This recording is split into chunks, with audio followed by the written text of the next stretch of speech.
Las últimas informaciones, los hechos más destacados, el pensamiento y la opinión de los protagonistas.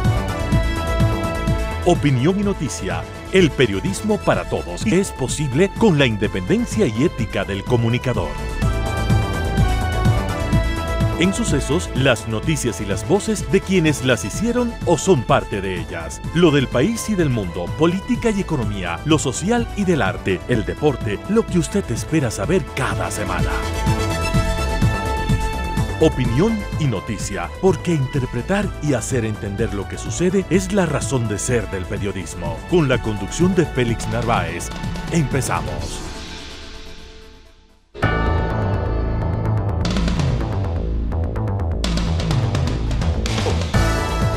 Amigos, muy buenos días, gracias por su siempre diferente atención. Bienvenidos a esta nueva producción semanal de Opinión y Noticia aquí en Sucesos en el 101.7 FM.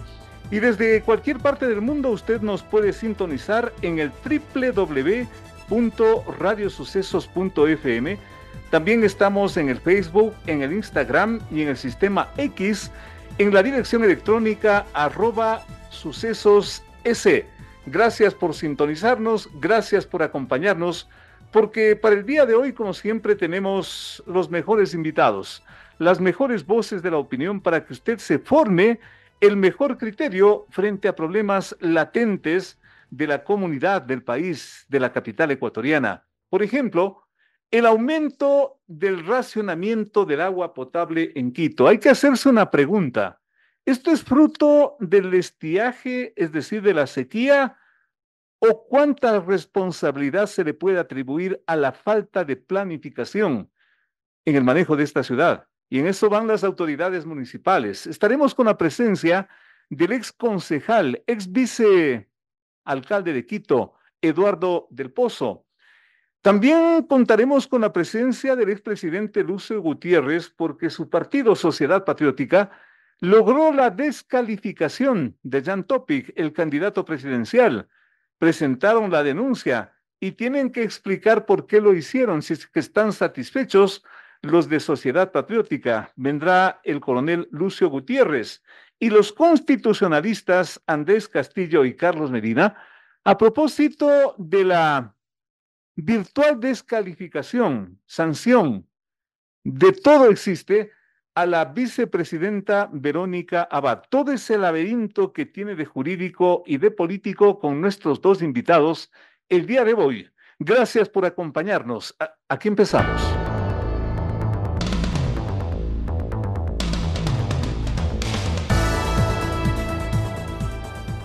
La infaltable polémica y no pocos cuestionamientos enmarcan a la resolución del Tribunal Contencioso Electoral que terminó dejando fuera de la contienda electoral al candidato del movimiento Suma, Jan Topic.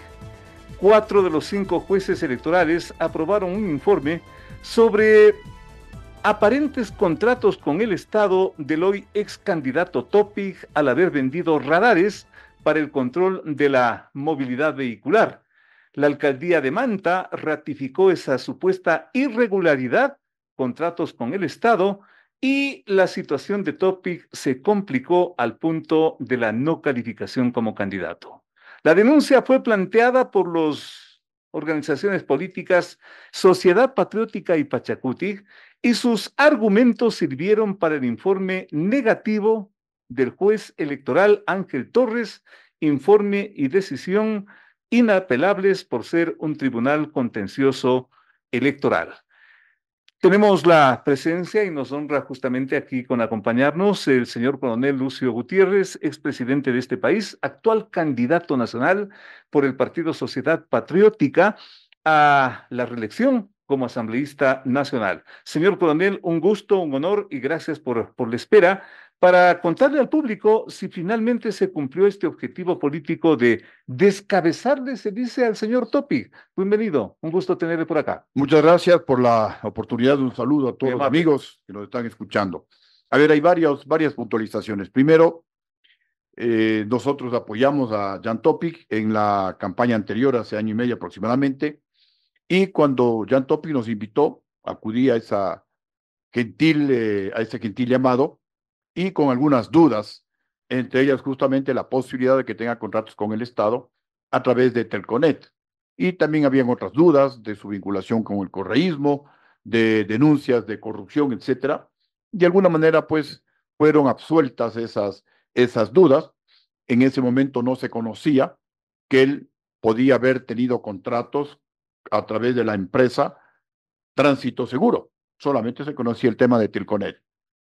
Estando ya de asambleísta y antes de que me entreguen la denuncia, la hicieron a nuestro partido Sociedad Patriótica, en donde pues presentaban una serie de documentos mencionando que Jan Topic tenía contratos con el Estado y específicamente con el municipio de Manta. Sí, lo estuvimos analizando, lo estuvimos investigando. ¿Quién le presenta pero esas luego, denuncias, coronel? Siempre esas denuncias, ¿Quién le aporta a usted? siempre esas denuncias son prácticamente anónimas, ¿no? Anónimas. Y Pero cuando se verificadas.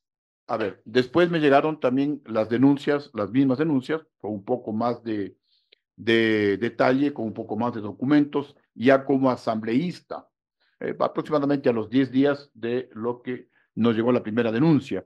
Entonces, ahí ya comenzamos a investigar con un poco más de detenimiento, tomamos contacto con la gente de Manta y se confirmó que Jan Topic tenía o tiene contratos con el Estado, es decir, a través de la empresa Tránsito Seguro con el municipio de Manta. ¿Tiene hasta el día de hoy? Tiene hasta el día de hoy.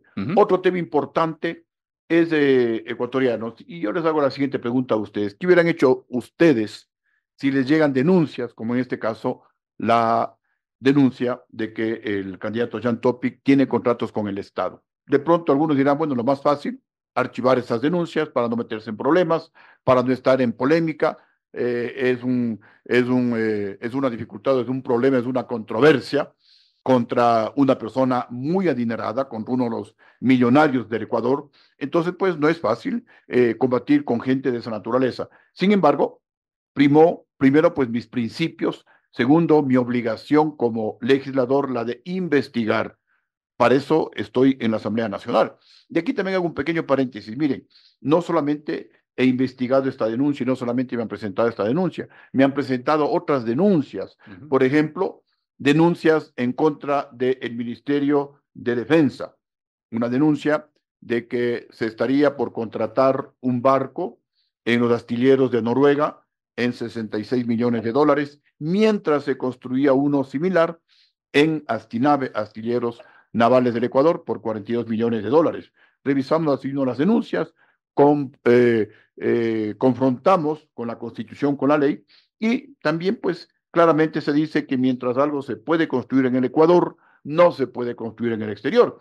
Y si se estaba construyendo un barco de similares condiciones en el Ecuador, no se podía contratar uno en los astilleros de Noruega. ¿En qué fecha estaba ocurriendo? Y con 20 millones de dólares de un aparente sobreprecio. Esto fue en diciembre, enero, es decir, hace casi un año. En este momento también estamos investigando otras denuncias. Nos han llegado denuncias y, bueno, son varias, pero pienso que es relevante el tema. Denuncias de que en el Ministerio de Defensa se estarían comprando, adquiriendo cascos y chalecos que no cumplirían con los requisitos de seguridad y que no podrían ser una protección para los militares que los usen. Un contrato de 34 millones de dólares. 34 millones. Así es, ya estamos investigando. En los actuales momentos. En los actuales momentos, ya estamos investigando, le hemos pedido información al ministro de Defensa, hemos alertado a la Contraloría. Y cuando presentamos la primera denuncia, también hubo algunos militares que dijeron, oye, ¿qué te pasa? ¿Estás en contra de Fuerzas Armadas? No estoy en contra de Fuerzas Armadas. Esa es mi misión. Para eso estoy en la Asamblea Nacional, para legislar, para fiscalizar y para defender los más altos intereses del Estado. Buenos ejemplos, exacto, buenos ejemplos que nos está poniendo, pero volviendo al caso de Topic, usted verificó, señor coronel, usted sabe cómo es el mundo político, que esas denuncias, por ejemplo, no procedan del propio oficialismo que se dice en el mundo político, habría estado interesado o está interesado en descabezarle a Topic. Bueno, surgen tantas y tantas cosas. Por ahí comenzaron a decir que había un entendimiento con el gobierno, que había un entendimiento con el Tribunal Contencioso Electoral. Y amigos, para que se enteren, el propio juez, Ángel Torres, ¿no? Ángel Torres. Ángel Torres descalificó en esos mismos días a nuestra lista nacional de candidatos al Parlamento andino. Nos dejó cojos, sin una pierna para enfrentar esta campaña. Y no contentos con eso, el Tribunal Contencioso Electoral descalificó 4 listas más. Nos descalificó la lista de asambleístas, ¿no? Candidatos de asambleístas de la provincia de Santo Domingo, de la provincia de Pastaza, en la Amazonía, donde tenemos grandes posibilidades de ganar, de la lista de los Estados Unidos. Entonces, pues, ahora... ¿Lo hizo por razones válidas?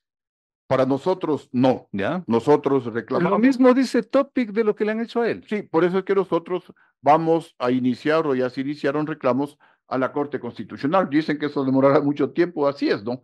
Yo recuerdo que hago otro paréntesis, cuando a mí me quitaron los derechos políticos, ¿Ya? en el año 2006, había salido de la cárcel injusta, a la que vine voluntariamente a presentarme frente a varias calumnias, a varias denuncias, y como gané todas las denuncias, gané todos los supuestos juicios, salí en libertad y estaba de candidato a la presidencia de la República. Estamos en esta parte Me quitaron de los derechos políticos. ¿Cómo no? Estamos en esta parte de las versiones, señor coronel, y con todo respeto y ventajosamente usted es un hombre que dice también al pan, pan y al vino, vino. He escuchado la versión de que Sociedad Patriótica se prestó a este juego con el gobierno. Ahora, exactamente, mencionaban eso y que había un acuerdo y que el Tribunal Contencioso Electoral nos iba a aprobar todas las listas. Ya les estoy indicando que nos han eliminado 5 listas y la más importante, la lista nacional de candidatos al Parlamento andino. Como un poco se ha desvirtuado esta posibilidad, algunos siguen creyendo, es su libertad, yo cumplo con mi función, así como algunos piensan que porque los militares, los generales dieron el golpe de Estado en contra de mi gobierno, como los generales del año 2005 descabezaron al gobierno de Lucio Gutiérrez y desde ahí vino la debacle para el país. Lo que yo estoy ahora fiscalizando a Fuerzas Armadas es una retaliación. No, señores, es el cumplimiento de mi función. Y entonces ahora también dicen que yo he actuado a beneficio del gobierno y a beneficio del correísmo. ¿Pero esta determinación, este fallo, le termina beneficiando a Noboa o no? ¿Qué piensa usted? Yo pienso que, dadas las circunstancias, no. Más bien algunos comienzan a mencionar que esta fue una maniobra. ¿Le perjudica? Yo no sé si le beneficio o le perjudique. También dicen, y no sé si sea o no sea cierto, que esta sería una maniobra para favorecer al correísmo, que el correísmo era prácticamente el predestinado para ganar estas elecciones y ahora pues que ya Topic sale de la escena política, yo tomé esa decisión para favorecer al correísmo. Son cosas totalmente descabelladas. Yo cumplí mi función. Miren, ecuatorianos, he presentado algunas enmiendas a la Constitución, entre ellas para que no sean candidatos personas que tengan glosa, grillete, antecedentes penales. Por ejemplo, si esto hubiera estado aprobado, Luisa González no hubiera sido candidata porque tiene glosas. El mismo alcalde de Quito no hubiera sido candidato, no sería alcalde. La prefecta de Pichincha que tiene o que tuvo grillete no hubiera sido candidata. Entonces, esto no es de afectos o desafectos, simplemente es de cumplimiento de la ley y creo que pero dicen que en política no hay casualidades y que tampoco nada es gratis, dicen que en política ocurre eso, ¿no? Bueno, con determinados políticos, por supuesto, pero como usted ve, yo llego acá solito, yo no tengo para pagar guardaespaldas. Eso sí es claro. Yo vengo, claro, muy claro. Yo mismo vengo manejando mi vehículo, ni siquiera tengo chofer, estoy solito aquí. He venido solito, entré solito al parqueadero. Entonces, si tendría algún compromiso, alguna componenda, si mi participación en la vida política sería por intereses personales, bueno, también yo, teniendo muchas opciones de llegar a lo máximo en la vida militar, sacrifiqué mi carrera militar siendo coronel. ¿No le ha llamado en estos días, en estas horas? ¿No voy a agradecerle, coronel? No, de ninguna manera. Y si es agradecimiento, bueno, pues ya le estoy comentando, nos de acuerdo. Han quedado sin 5 listas de candidatos a la Asamblea Nacional. Pero ya... Pero pudo haber peleado. Pero pudo haber peleado, ¿no? Pudo haber peleado. Se ha reclamado, pero el tema lamentablemente está dado. Pero volviendo a esto de Topic, mire, la ley es la ley. La ley dice claramente no se puede tener contratos con el Estado. En otras palabras, no tener conflictos de interés con el Estado. ¿Cómo no? Mire, ¿qué es lo que pasó, por ejemplo, con el expresidente Guillermo Lasso? Él hizo, en mi criterio, una venta ficticia de sus acciones, una venta simulada, y pasó las acciones del banco a sus hijos. ¿Cuál fue el resultado? Que él de presidente seguía tomando decisiones en beneficio de la banca, en beneficio de su banco y en contra del pueblo ecuatoriano. Otro ejemplo tal vez más radical, más trágico para el país. Rafael Correa fue financiado por las FARC, tenía conflictos de interés o de intereses con las FARC.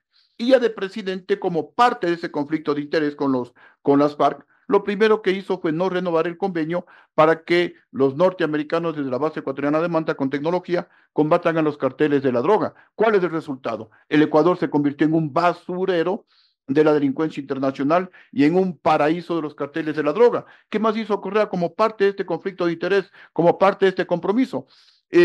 Aprobó la tabla de consumo de drogas. En algunas ocasiones yo he discutido, por ejemplo, una cosa sería el cannabis, que si es que es droga, otros dicen que no es droga, pero no es tan letal como las otras drogas, como la cocaína, como la heroína, etcétera. Y Correa aprobó esa tabla y ha terminado con un gran sector de la juventud ecuatoriana. Liberó como a 2.000 mulas del narcotráfico, que habían narcotraficado hasta con 2 kilogramos de droga para que vendan la droga al menudeo. Y en definitiva le convirtió Correa, por estos compromisos, por estos conflictos de interés con las FARC, le convirtió al Ecuador en un país productor de droga y consumidor de droga, lo que antes era únicamente de paso de la droga. Entonces es catastrófico el tema de que alguien que tenga conflictos de interés con el Estado llegue al poder. Y para evitarse futuras pintas a la ley, porque hecha la ley, hecha la trampa, ¿qué hacer? Estoy presentando una enmienda a la Constitución de la República que se resume en que si una persona tiene contratos con el Estado, tiene que dejar esos contratos por lo menos con 5 años de anticipación a la firma de la candidatura y no puede vender dentro de esos 5 años a familiares hasta el 2.º grado de afinidad y 4.º grado de consanguinidad. Con esto limitamos el tema para evitar estos subterfugios de que supuestamente venden las acciones al hermano. Y es por eso que, según la alcaldesa de Manta, el señor Jan Topic, en este año, en el mes de agosto, iba a defender los intereses de la empresa, si es que él ya no era el representante legal, si es que él ya no es el dueño de la empresa. Porque esa es la defensa del señor Topic, ¿no? Así es, ¿por qué iba a defender intereses de una empresa que ya no es la suya? Y ahora nos enteremos, y ahora nos enteramos que no solamente ha sido con Manta.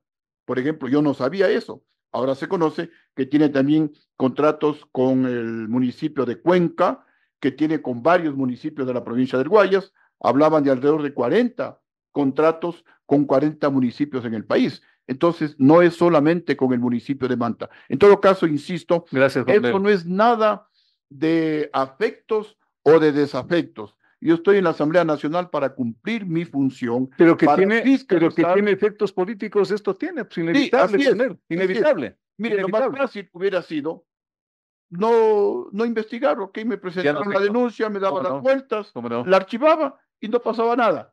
Y no hubiera sido cuestionado. Pero, en cambio, mi conciencia, mi ética, mi moral hubiera terminado con mi tranquilidad. Ahora yo no puedo hacer eso. Ahora sí va a dormir tranquilo, coronel. Sí, yo voy a dormir tranquilo y sigo durmiendo tranquilo y siempre, gracias a Dios, duermo tranquilo porque actúo de acuerdo a mi conciencia. Coronel, muchísimas gracias. Lucho por los más altos intereses del país. El coronel Lucio Gutiérrez, expresidente de este país, candidato asambleísta nacional a la reelección por su agrupación, por su partido, el Sociedad Patriótica, nos dio la explicación de esto que genera tantos comentarios, tanto polémica, la descalificación del candidato Topic. Volvemos con más.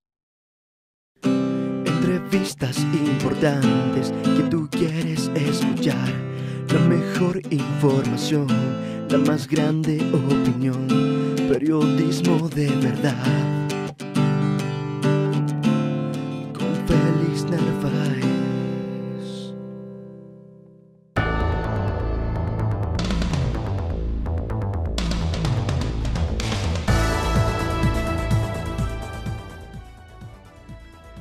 Cuatro sectores de la Asamblea Nacional impulsan un enjuiciamiento político a la ministra de Trabajo, Ivonne Núñez, por una aparente arrogación de funciones con la sanción administrativa a la vicepresidenta Verónica Abad, pero su posible realización, el enjuiciamiento político, tomaría o tocaría a la nueva asamblea.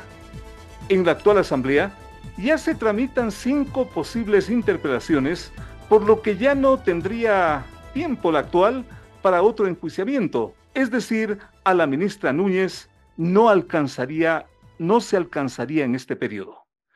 Al momento, la Revolución Ciudadana, el Partido Social Cristiano, Pachacutic y un sector denominado independiente, pero afín al gobierno, apoyan ese posible enjuiciamiento a la ministra de Trabajo, acusándola de varias irregularidades en el caso Verónica Abad. Las acusaciones van desde irrespeto a la Constitución, arrogación de funciones, discriminación y violencia política de género, hasta el incumplimiento aparente de procesos administrativos y de la instrumentación de acuerdos internacionales. El sumario administrativo abierto por el Ministerio de Trabajo contra Verónica Abad por demorar su traslado a Turquía como funcionaria diplomática detonó en la suspensión de 150 días y que afectaría su calidad de vicepresidente, impidiéndole reemplazar al presidente Noboa cuando en los próximos días el presidente pida licencia para hacer campaña como candidato presidencial. Toda una complejidad frente a la cual Sucesos se honra con la presencia de 2 destacadas personalidades del mundo jurídico constitucional de este país. El doctor Andrés Castillo y el doctor Carlos Medina nos acompañan aquí en esta mesa de trabajo con estos antecedentes que a ratos parecen un laberinto frente al cual el talento de nuestros invitados seguramente va a permitir aportar para que el público y todos entendamos qué mismo está pasando con todo este lío. La sanción administrativa nos deja sin vicepresidente de la República, es decir, sin la señora Verónica Abad. Yo creo que es la pregunta que se hace todo el mundo. Doctor Andrés Castillo, bienvenido. Félix, buenos días. Gracias por la invitación. Un saludo a quienes nos escuchan a través de Radio Sucesos y, por supuesto, a nuestro amigo el doctor Medina, que está también acá. Debemos iniciar analizando inclusive la semántica. La suspensión de la vicepresidenta de la República es justamente eso, una reacción temporal frente a una sanción administrativa que ha venido desde el Ministerio del Trabajo. No quiere decir esto entonces que la vicepresidenta de la República ha sido destituida, porque en efecto eso es lo que no contempla la Constitución. Un ministro no puede destituir a un vicepresidente. Hay causales expresas y determinadas por la Constitución para poder destituir un vicepresidente de la República, y eso le corresponde exclusivamente a la Asamblea Nacional o a los procedimientos propios de la revocatoria del mandato contenidos en el Código de la Democracia. Por lo tanto, está destituida la señora Verónica Abad. Está suspendida. Está suspendida en sus funciones. Con lo cual tenemos 2 vicepresidentes porque el presidente Noboa también ya designó a otra persona. Cuando la Constitución identifica la ausencia temporal del vicepresidente de la República, le faculta al presidente a designar un vicepresidente durante el tiempo en el que el vicepresidente titular se encuentre en las condiciones en las que estamos hablando. Quiero traer un poco de historia. Cuando el vicepresidente Glass tuvo los problemas judiciales que desencadenaron su prisión, el presidente Moreno designó durante el tiempo que estaba defendiéndose el señor Glass en la cárcel a María Alejandra Muñoz como vicepresidente temporal. Una vez concluidos esos 90 días, en ese instante se perfecciona la no ausencia temporal para convertirse en ausencia definitiva. Por ahora, los 150 días pasan ampliamente los 90 días o los 3 meses, ¿verdad? Pero tenemos que entender que todo procedimiento de carácter administrativo, de acuerdo a lo que establece el COA y de acuerdo a lo que establece la Ley Orgánica de Garantías Jurisdiccionales y Control Constitucional, está sujeta a un doble control.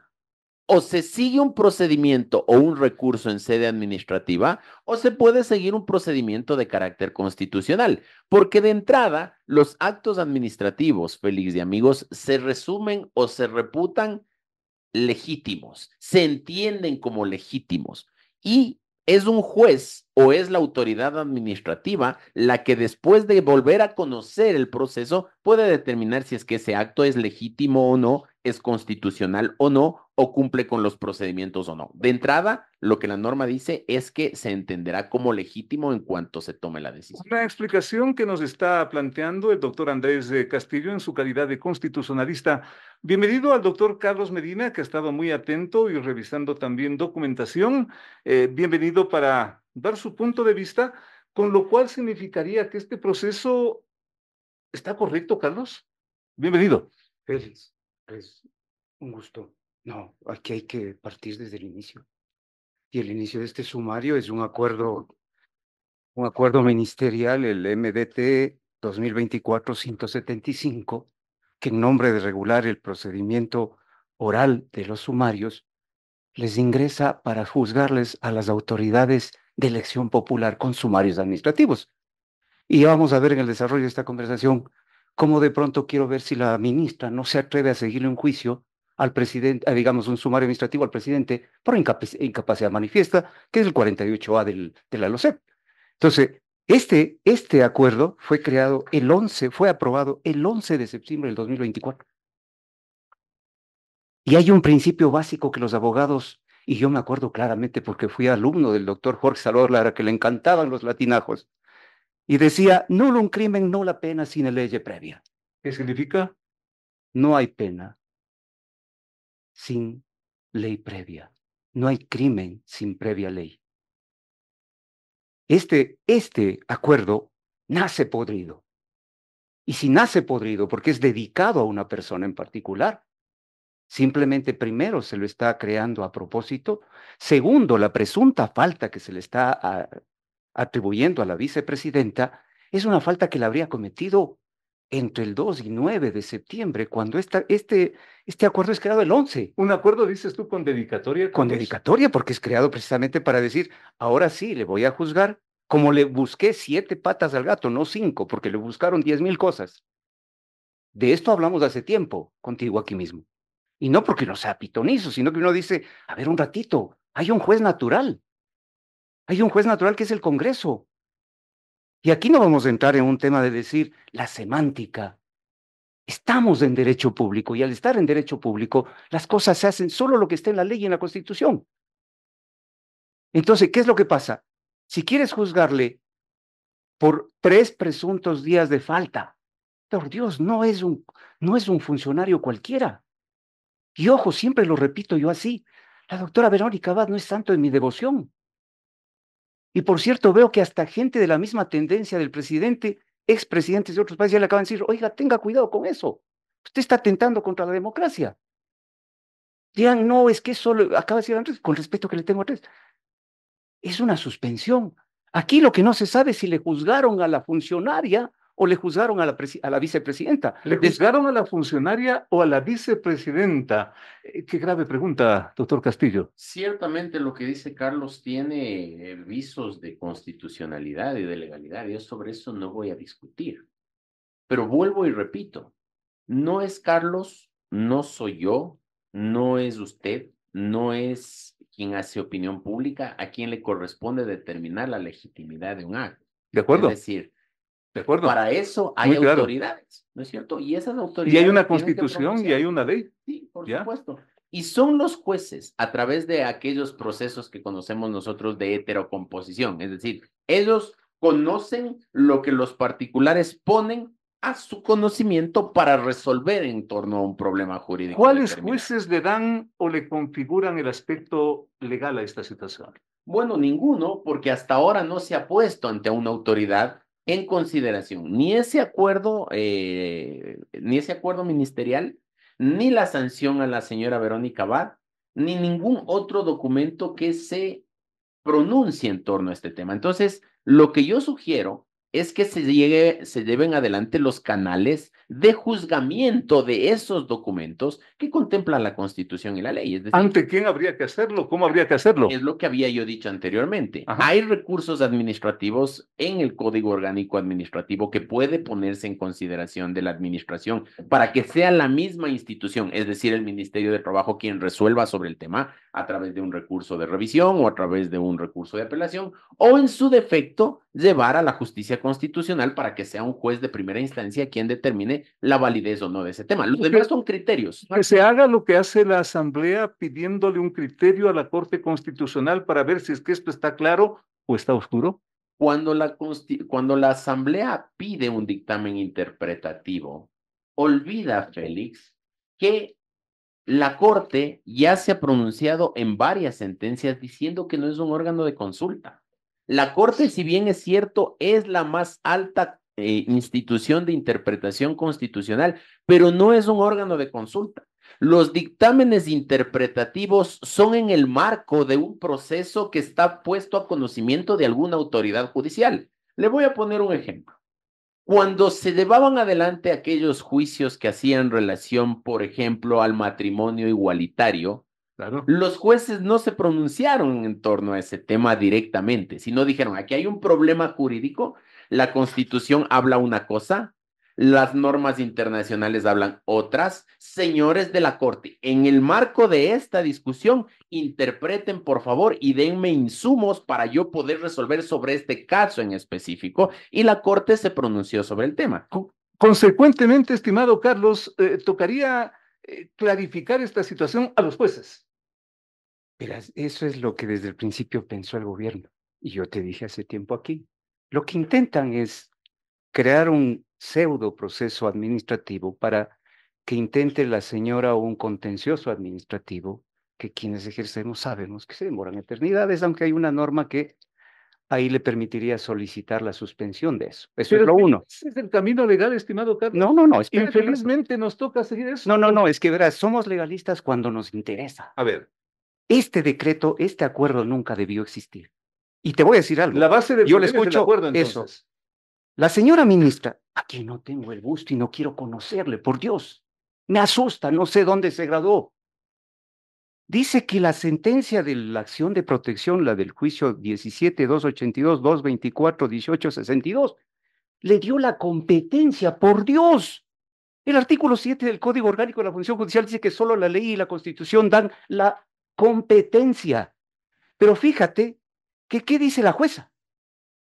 La jueza, para lavarse un poco las manos, dice, como todavía no le han juzgado, como todavía no le han sancionado, es como que a ti te vaya a operar un carpintero y tú vayas donde el médico, donde tu médico le digas, vean, me va a ingresar al quirófano un carpintero, y el otro te diga, ¿sabe qué? Cuando ya le intervenga y capaz que usted esté muerto, yo le voy a atender su requerimiento. Eso es lo que le dice aquí, pero le dice algo que la ministra se olvida. En palabras simples, Carlos, ten la bondad. Es que es Por bueno. favor. No, espérate un rato, es que lo simple no puede ser tan simple. Para que el público ¿Qué le entienda. dice aquí? Le da paso, dice, sí, continúa más con eso, pero dice, sin embargo de aquello, el Ministerio del Trabajo, accionadas como entidad pública, y sus funcionarios todos sometidos a la Constitución de la República y a la ley, no exentos de responsabilidades, deberán cumplir el régimen jurídico que tutela a la investidura del accionante. ¿Quién es la accionante? La vicepresidenta. Claro. En aras de garantizar la estructura del Estado constitucional, derechos y justicia. Esto no le dijo haga flecos la Constitución, no le digo haga flecos la ley, la LOCEP, y además te hago ver algo. Por supuesto, ya los abogados tendrán que acudir a una acción de protección, pero fíjate lo que es esto. ¿En dónde existe la norma previa que le permitía sancionarle con 150 días de suspensión? El artículo 87 del reglamento a la ley orgánica, o sea, es decir, a la LOCEP, permite un máximo de 30 días. Pero fíjate que este mamoteto de resolución, a lo que va analizando, nunca menciona el artículo 87. Y tú cuando vas a sancionar, tienes que ajustar los hechos al derecho. Eso es motivar en términos generales. Pero el artículo 87, por Dios, se les desaparece, porque es el máximo. Vamos a suponer que era susceptible de ese sumario. Vamos a suponer que faltó a sus a la orden de casi el rey, porque casi parece el rey. No llegó el primero a Ankara. Máximo 30 días. Eso dice el 87. Es mediante, consecuentemente, este acuerdo que estos 30 días se convierten en 150 y nos quedamos sin vicepresidenta, pero inmediatamente tenemos a otra persona, doctor Castillo.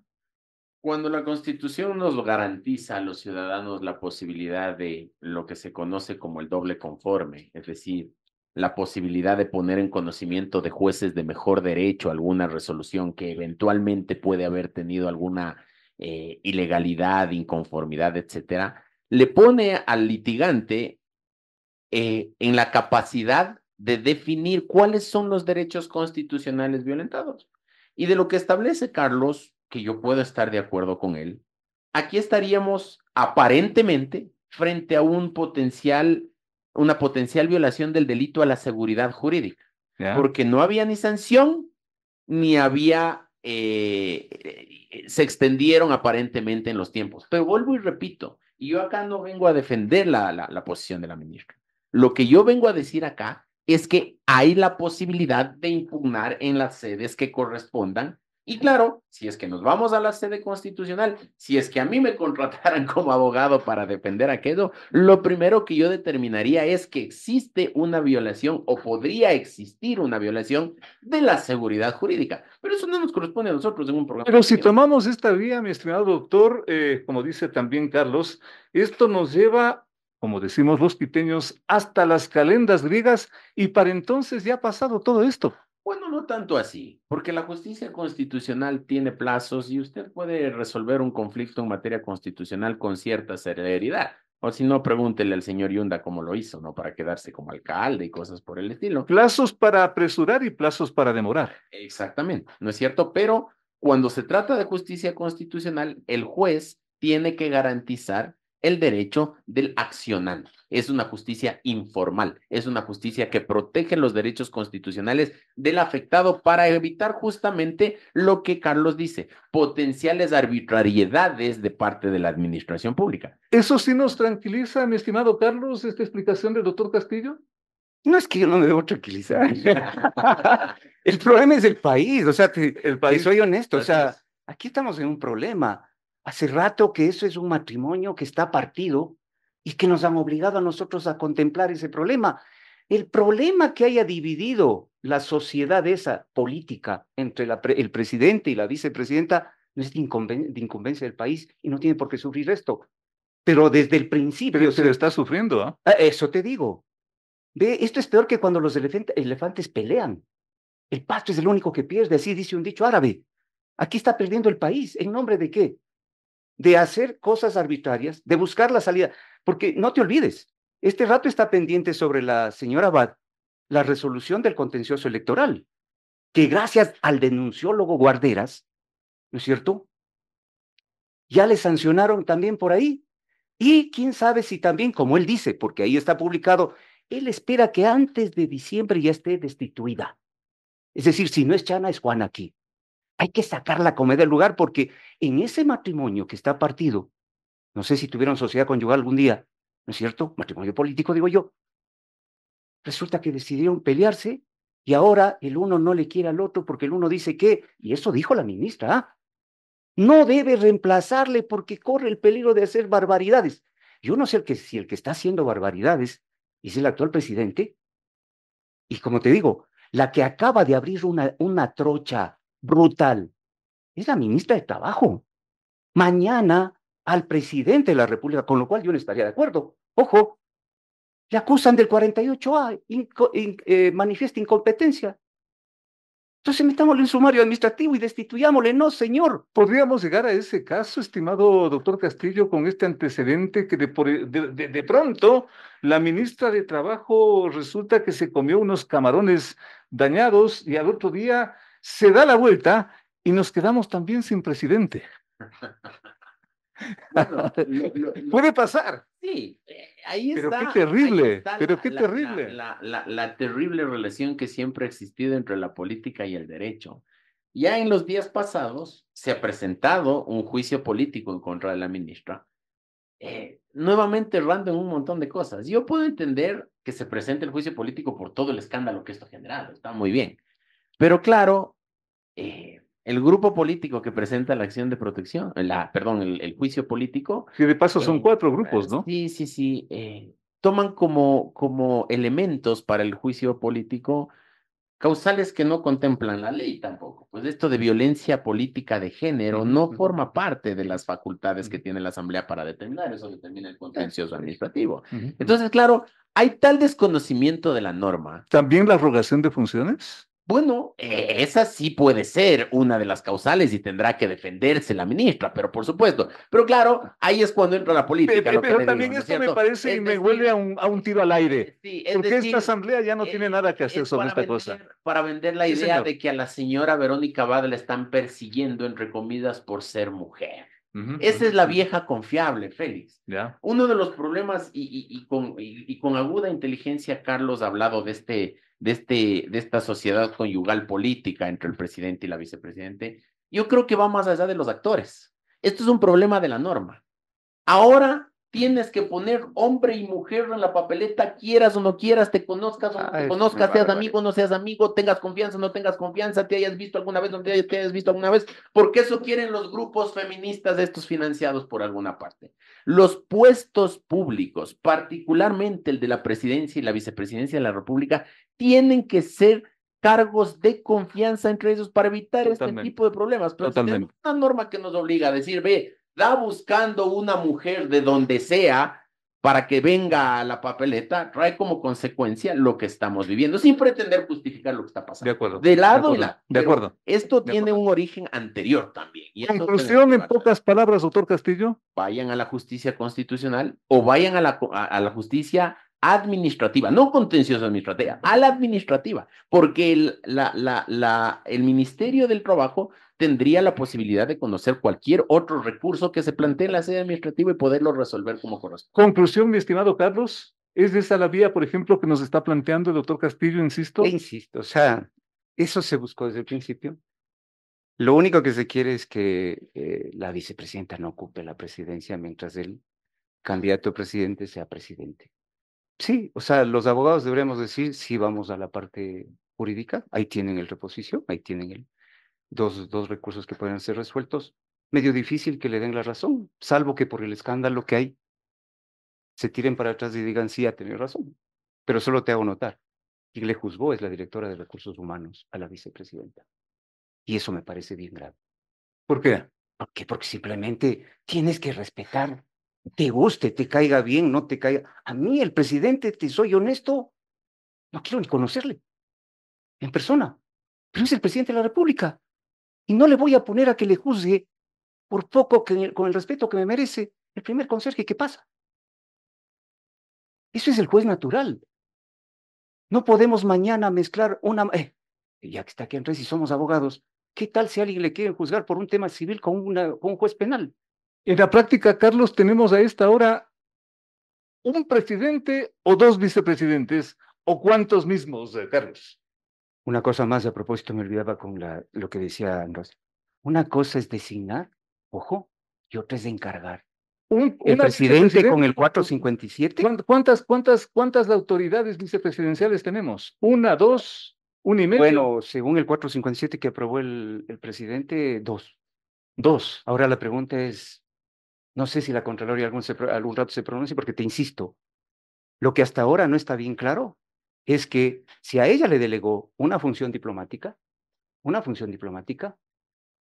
si cometió una falta como funcionaria diplomática, lo único que cabía es quitarle la delegación y listo, y ella sigue siendo vicepresidenta. El caso de Glass que a propósito decía Andrés, es un tema donde le quitó funciones. Acuérdense de eso, le retiró funciones. ¿Qué puede ser eso? ¿Qué es lo que yo te he dicho hace rato aquí?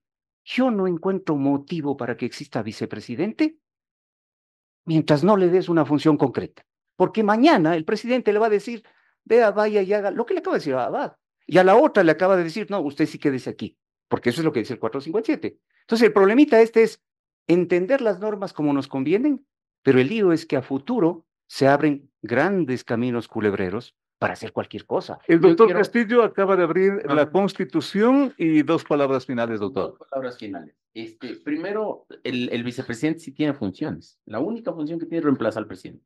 Las otras son las que el presidente le ponga. Ahí De es acuerdo, donde entran los muy claro. Segundo, el artículo 150, lo voy a leer textual, 150 de la Constitución.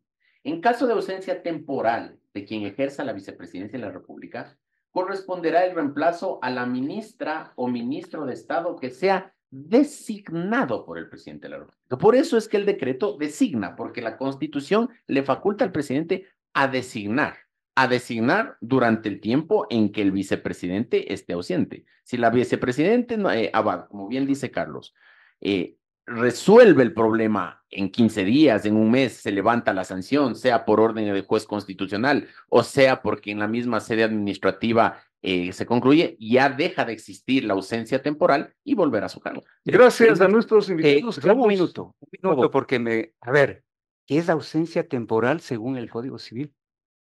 Lo que no puedo resistir, un terremoto, salvo que se esté hundiendo un terremoto, un maremoto, o cosas que no me puedan permitir eventualmente estar preso. Eso es lo que hay que recordar.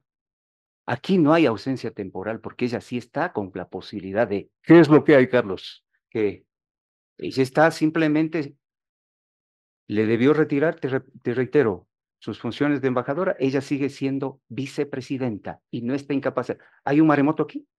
¿Hay un terremoto aquí? No, hay que revisar el Código Civil para saber qué es ausencia temporal. Gracias a nuestros invitados, al doctor Andrés Castillo, al doctor Carlos Medina. Qué compleja esta situación, qué compleja y por lo visto qué grave. Ojalá no traiga consecuencias en el camino, porque esto es el Ecuador y en el Ecuador cualquier cosa es posible. Hacemos una pausa para volver con más. Buenos días. Hasta.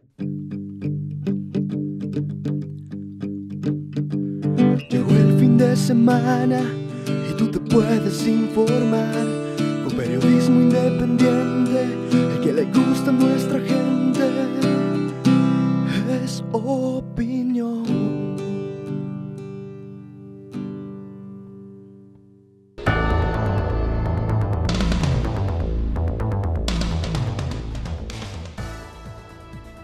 Negar que la actual crisis energética y del agua potable, en lo que hace referencia a la capital, esté alejado o no responda al estiaje sería una barbaridad, no cabría. Pero también hay que pensar que este tipo de problemas obedecen también a la administración, que las respectivas autoridades están justamente ubicadas para eso.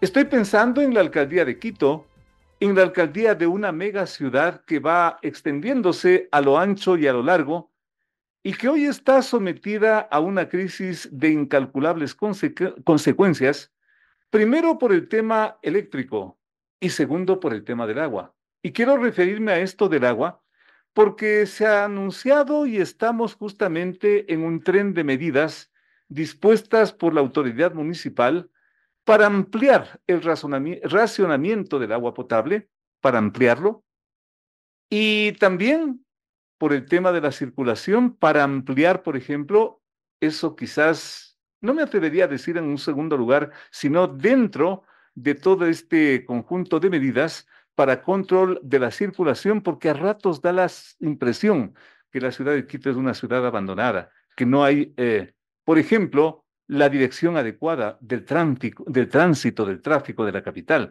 Pero volviendo al tema del agua potable, estamos frente a un estiaje terrible. Los vertederos de agua están declinando y no tenemos más remedio que asumir la supresión del agua y la supresión de la luz. Insisto, el estiaje está allí y es el principal responsable, pero ¿en qué medida también es de responsabilidad de la autoridad no haber previsto esta situación? ¿O estamos exagerando en las previsiones? La pregunta con que estamos saludando y dando la más cordial bienvenida al doctor Eduardo del Pozo, ex vicealcalde de Quito.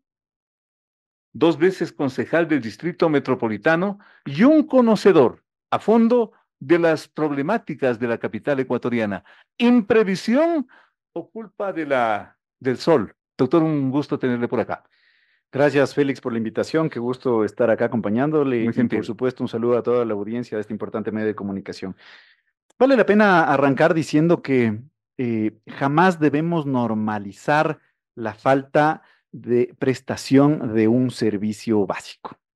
Hablemos de electricidad en estos instantes y, por supuesto, de agua potable, que es lo que nos convoca en esta entrevista. Creo que vamos a llegar a los 3 meses aproximadamente de cortes de energía Vamos camino en las... y cerca del 10% de los quiteños están teniendo problemas de abastecimiento de agua potable, producto de esta sequía, entre comillas. ¿De cuántas personas ¿No? hablamos? Cerca del 10%. Estamos hablando de cerca de 300,000 habitantes, Ujú. por lo menos. Quizás, Ojo. quizás es más, ¿ah? Quizás es más. Sí. Y tú lo sabes porque antes de esta crisis, yo digo, estos 300,000 producto de esta crisis, Ujú. porque antes de esta crisis ya existía desabastecimiento de agua potable, ¿no es cierto? En sectores como Conocoto, Sí, señor.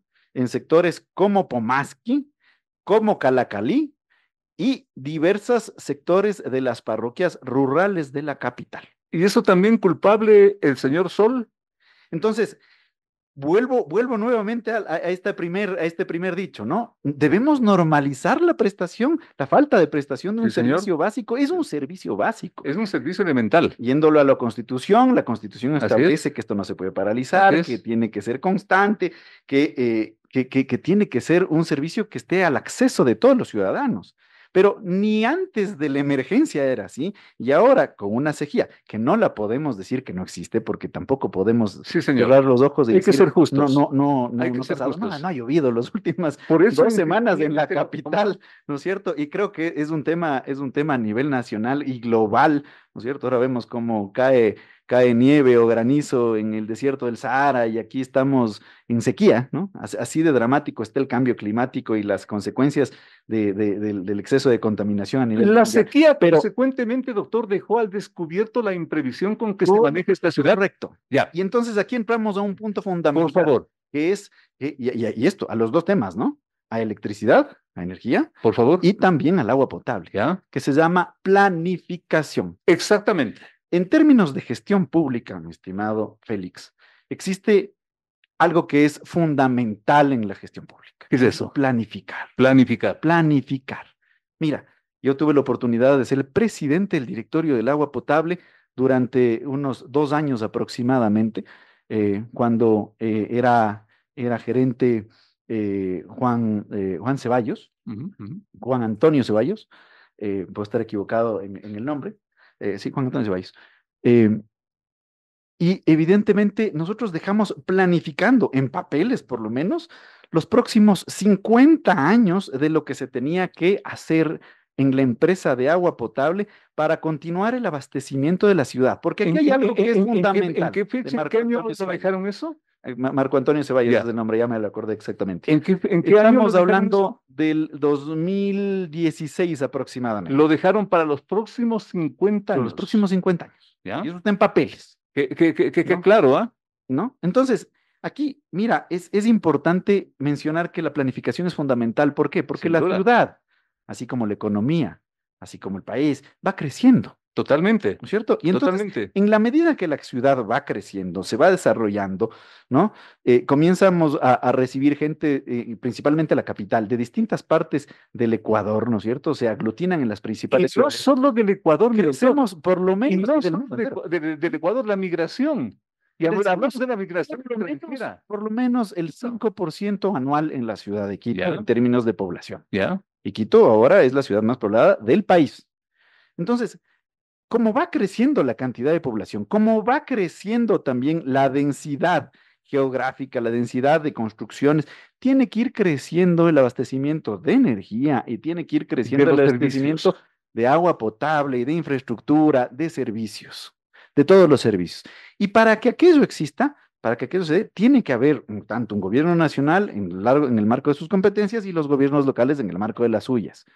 Entonces, los gobiernos locales caso de agua potable, tenían que seguir ejecutando lo que ya dejamos planificado y que sin duda pudo haber sido mejor perfeccionado, mejorado, corregido, porque así para eso tienen que ser, para eso llegan las autoridades responsables que deben ser, ¿no es cierto?, al sentarse en un cargo de semejante envergadura y decir, ok, vamos corrigiendo, vamos ejecutando, vamos destinando este presupuesto. Doctor Del Pozo, al dejar esa planificación para los próximos 50 años, ¿cabe decir que ustedes ya advertían este problema?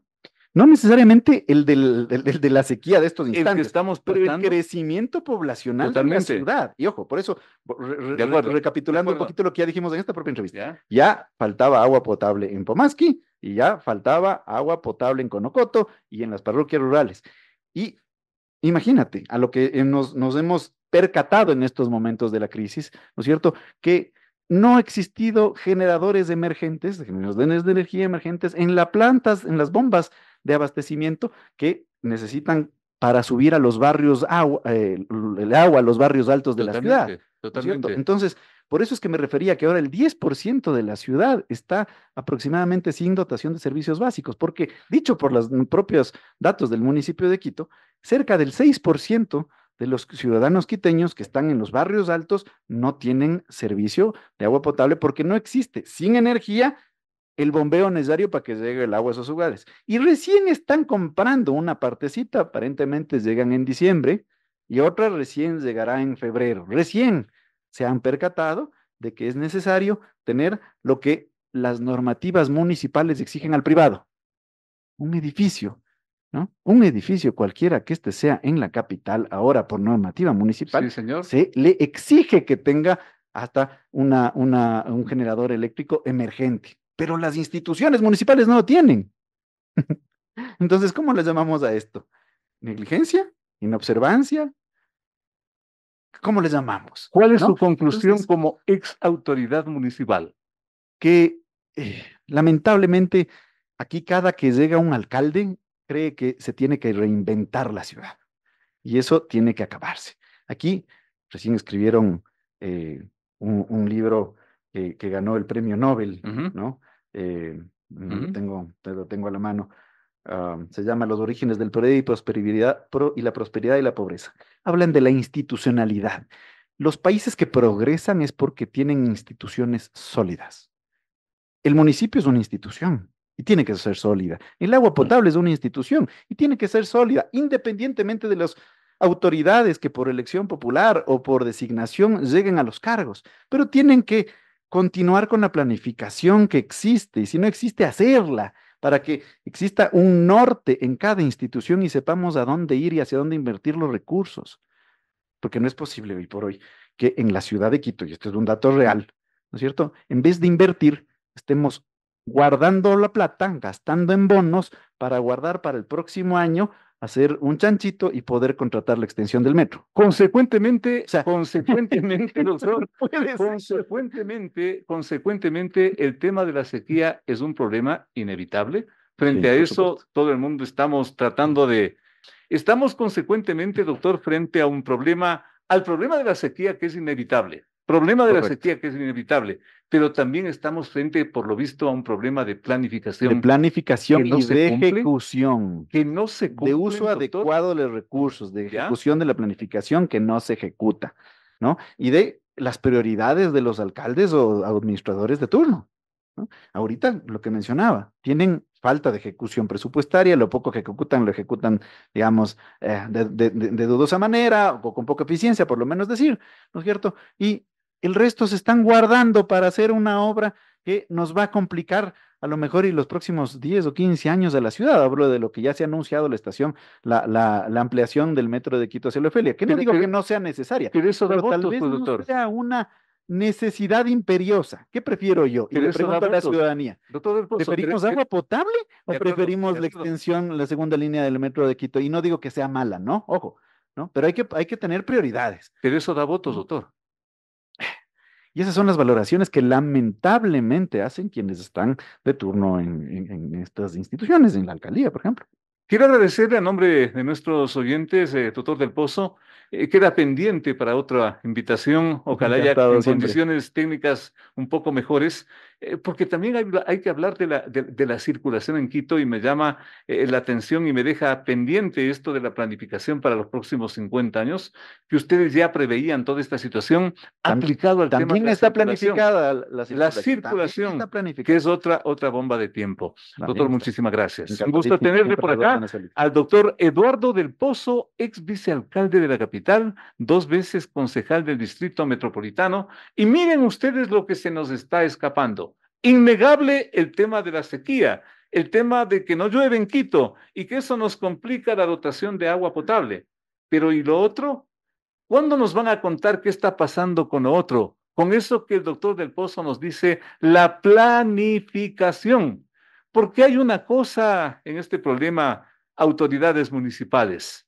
Nos dicen que van a aumentar la hora para no tener el corte de agua potable el próximo año. 1 hora. Y nos han vendido esa idea de que sí, 1 hora.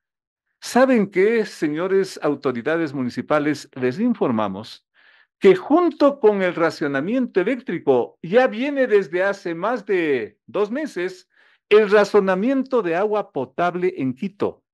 Y no es de 1 hora. Va de la mano en determinados sectores, especialmente del norte de Quito, va de la mano con el racionamiento eléctrico. Y estamos hablando de las horas que sean conforme al racionamiento eléctrico. Es decir, si es que este momento son 12 horas de racionamiento de agua y de luz, con la hora adicional del municipio, vamos a 13 horas. ¿Qué les parece? ¿Por qué no sumamos así? ¿Y por qué no somos más francos y le contamos esto a la gente? ¿O es que eso quita votos? Amigos, muchísimas gracias por su siempre deferente atención. Dios mediante. Hasta la próxima semana. Las opiniones vertidas en este espacio por la producción y dirección del programa son de exclusiva responsabilidad de sus autores y de quienes intervienen en ellos.